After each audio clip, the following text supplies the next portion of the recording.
Hello class, this is my demonstrative speech and it's called How to Start Collecting Sports Cards, even for beginners. And I'm definitely a beginner, but I'm still learning. Hello classmates, I don't really have enough people I know here for an audience, but I'm gonna go for it. Ever wonder if the old card in your drawer is worth something or just cardboard? I'll show you what you need and how to organize your cards and what to look for in valuable cards while collecting. The most important part is to have fun, of course. What you need to start. Obviously, you need sports cards. You need just a bunch of cards and packs. I got these from the Prism packs. It's a rookie edition. SG on the front. Panini or Panny or whatever, however you call it.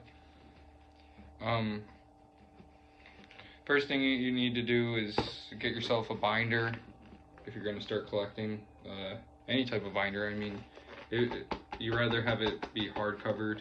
I mean, so it don't bend or break. And then you're gonna need. I mean, you're gonna need some decent cards. I would say. Start off with like Tops or Fleer if you're interested. Next, you're gonna want to know how to organize the cards because there's a lot of ways to organize them. You can organize them however you want, but I mean it's best to organize them by sports team or a certain sport maybe altogether, so you don't get them mixed up. And just one day when you want to just go look at them, you know where they are and you know what page the player is going to be on or the team is going to be on. I could show you an example of how I have mine set up. I got mine set up like this. Of course, you'll have like a little bit of random ones. When I had open spots, I would fill them up with just random ones I would get. But see, you got the Hawks, you got the Celtics, you got the Hornets, you got the Bulls, you got the New York Knicks, and you got the Mavericks. And you just got, I think I have all sports teams, but collecting them and put them in an order just makes it more organized, and I don't know, you'll be more comfortable in the end with it. Next, I'm gonna show you how you value your cards. I'm gonna just come out with a random one. Just say Terrell Brandon for Cleveland Cavaliers. You look at this. I mean, if you know sports, you know which cards are gonna be valuable. Big names: LeBron, Michael Jordan. Like a rookie, Paul Pierce is really valuable.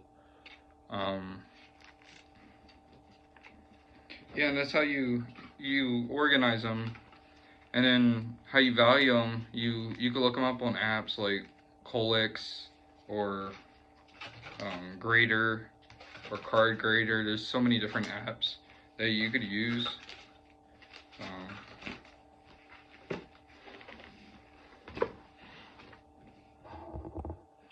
PSA is the really big thing that makes it valuable.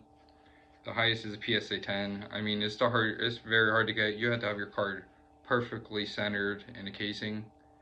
It's a plastic casing that goes over the card, and you put it in. It has to be centered. There has to be no cracks, tearing, or anything off on the card, or the rated lower. And you could go to GameStop, I would say card shops. There's websites that you can send it out for. It does cost money per card usually, but I mean, once it's rated, it's rated. It's worth more money, I would say, rated. It's just very important just not to overspend. Some people overspend and just start going for the money, but it's very important not to. You don't need rare cards to be a collector. You just need interesting cards. I mean, they're very good conversation starters. I don't know if I showed this card, but the like Patrick Ewing, his gold card. It's pretty cool. I don't think it's worth anything, but it's more worth small talk and just conversation overall. It's just all these cards mean more to me just by collecting them and just having them and thinking they're cool.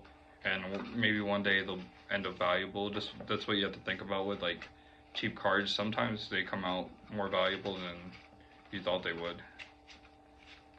And that's my presentation on how to look at cards and how to rate them, and you know, knowing the difference between what's a good rating is PSA 10 to PSA 1.